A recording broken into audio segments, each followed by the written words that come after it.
제가 이렇게 훌륭하십니다. 여러분들 박수를 살살 치는 분은 120살밖에 못 살아요. 훌륭하십니다. 자, 이렇습니다. 지금 사람들은 이미 문화가 예전처럼 천천히 하는 문화보다는 빨리 가는 그런 스피드의 사회를 요구하고 있어요. 예전에는 아날로그 시대죠. 이제는 안 통합니다. 디지털입니다. 그렇죠? 예전에는 손으로 쓰는 문화였어요. 이제는 영상 시대예요. 시대가 달라졌기 때문에 그런지 모르겠으나 어쨌든 이 문학은 지금 위기를 맞고 있다는 이야기는 저만의 이야기가 아닙니다. 여기 계신 여러분들, 선생님들 모두가 동감하실 거고 또 이 문제를 가슴 아파하실 거예요. 자, 그러면 왜 가슴 아파하느냐 이겁니다. 이 문학이 퇴보한다면 어떤 문제가 생길 거냐? 이건 정말 우리가 생각해 봐야 되는데 바로 이런 겁니다. 인간이란 어떤 존재냐? 그리고 인간은 왜 살아야 되는가? 그리고 어떻게 살아야 되는가에 대한 그런 논의가 실종된다는 거죠. 따라서 인간미가 없는 힘을 가진 사람의 세상이 되고 마는 겁니다. 플라톤의 스승인 소크라테스가 이 국가편에서 힘에 대한 정의를 내리기 시작합니다. 그때 등장했던 제자가 트라시마코스예요. 트라시마코스. 소크라테스가 물어요. 트라시마코스에게, 야, 너는 힘이 무엇이라고, 정의가 무엇이라고 생각하느냐? 정의, justice 문제입니다. justice. 정의가 뭐라고 생각하느냐? 그때에, 그 당시는 여러분 생각해 보세요. 로마가 통치하던 시대입니다. 로마가. 그러니까 이 로마라고 하는 나라는요, 힘이 센 나라예요. 힘으로 그냥 남의 나라를 집어삼키는 거예요. 그게 정의예요. 그리스라고 하는 것은 정신적으로 어떤 위치를 차지하고 있더라도 이미 로마라는 나라가 거대한 나라로 지금 성장하고 있단 말이에요. 그래서 가만히 보니까 어제까지 선량한 마음으로 살던 사람은 어디 간 데 없고 힘 있는 사람이 와서 칼로 쳐 죽이고 뺏으면 그게 자기 거가 되는 그런 세상이 된 거죠. 그래서 트라시마코스는 정의는 힘이 정입니다 라고 말했어요. 힘이 정이다. 여러분 동감하십니까? 그거 이제 트라시마코스적인 생각을 하실 수도 있어요. 힘이 정이다. 저는 교도소에 그 인성교육 강의를 하고 있습니다만은 인성교육 가서 그 이야기를 합니다. 여러분 힘이 정입니까?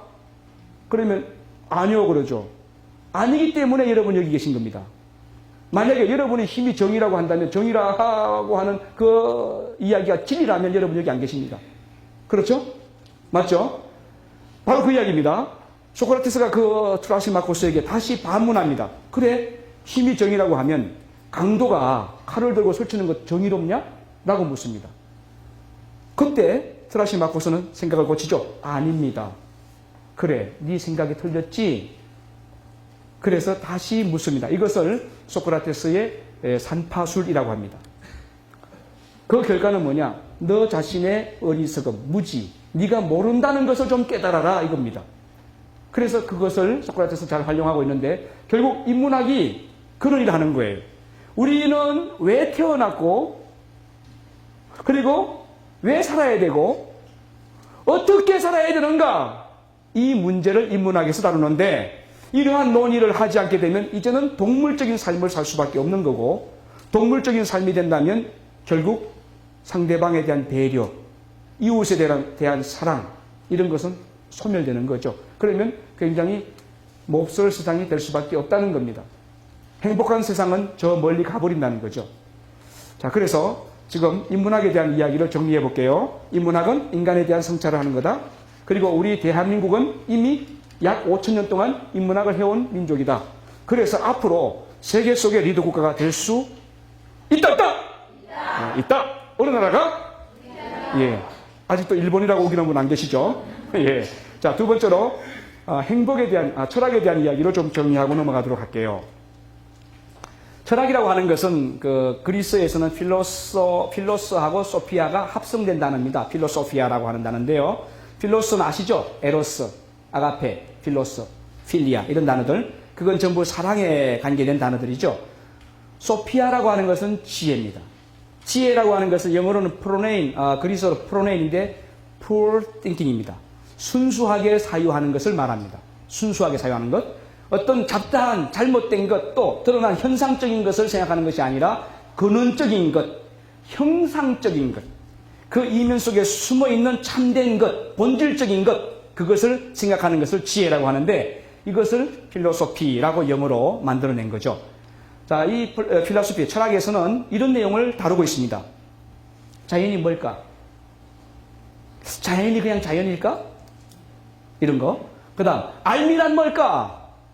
우리가 안다는 것이 정말 참된 알미일까? 아니면 거짓된 알미일까? 그래서 에피스테메와 독사라는 걸로 둘로 나누어 설명하는데요. 그런 용어가 있다고만 아시면 되겠어요. 존재, 존재자, 이런 문제를 또 따지는 것이 철학입니다. 그리고 결국 우리가 보여지든 안 보여지든 사람으로서 살아가는데 참된 가치가 어떤 것인가, 이런 것을 논의하는 것이 철학입니다. 그러면 여러분, 지금 인문학과 철학에 대한 개념 정리를 조금 비교해 보면 철학은 인문학을 인문학답게 만들어주는 그릇이다, 이렇게 생각하시면 됩니다. 철학이 없으면 인문학을 하기는 좀 곤란하겠죠. 철학을 통해서 인문학을 알게 되고 인문학을 통해서 그 근본되는 인간학, 인간에 대한 근본적인 질문을 할 수 있으니까요.